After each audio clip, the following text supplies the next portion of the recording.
What comes to mind when you think about success and productivity? For me, like probably most people today, the first thing that comes to mind are the billionaires and entrepreneurs that are household names. I mean, clearly they must be doing something right with their time if they made it this far in life. But of course, that's because our world today defines success based on fame and wealth. The more money you want, the more productive you have to be.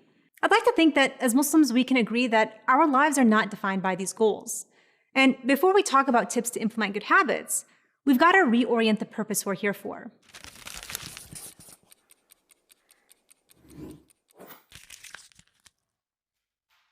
One of the most powerful sayings of the Prophet ﷺ that really captures not simply our purpose in life, but the direct and immediate role Allah subhanahu wa ta'ala has in facilitating our affairs, is one in which he states, "Man kanat al-akhiratu hammahu," that the person who makes the next life their primary concern, hammahu, their goals, their desires, جَعَلَ اللَّهُ غِنَاهُ فِي قَلْبِهِ, Allah will place wealth or abundance in their hearts. وَجَمَعَ لَهُ شَمْلَهُ, and he will organize this person's affairs. وَأَتَتْهُ الدُّنْيَا وَهِيَ رَاغِمَةٌ, and this world will come to them whether it, here meaning the world, wants to or not. This is incredibly profound because it puts our lives into so much perspective.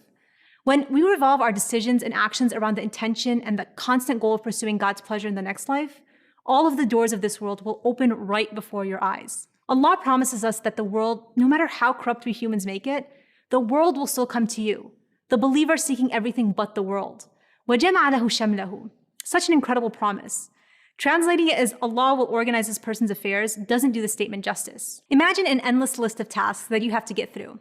Some are work-related, some family, some personal.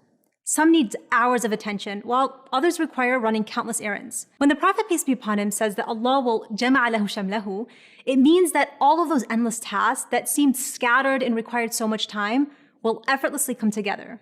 And you'll suddenly find yourself accomplishing multiple tasks quickly and with ease. In other words, the person who keeps their eyes on the prize and truly defines their life based on the purpose they were created for will not only be blessed in their time and work, but most importantly, جَعَلَ اللَّهُ غِنَاهُ فِي قَلْبِهِ. Allah will fill their heart with a sense of abundance, accomplishment, and true fulfillment that very few people in this world experience. The hadith, however, doesn't stop there.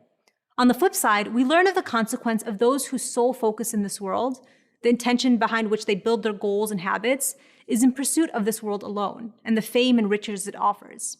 Allah says in regard to these people, they will only get exactly what has been decreed for them. No more, no less. Meaning that they are entirely deprived of any form of barakah or blessing in one's time, efforts, health, family, you name it.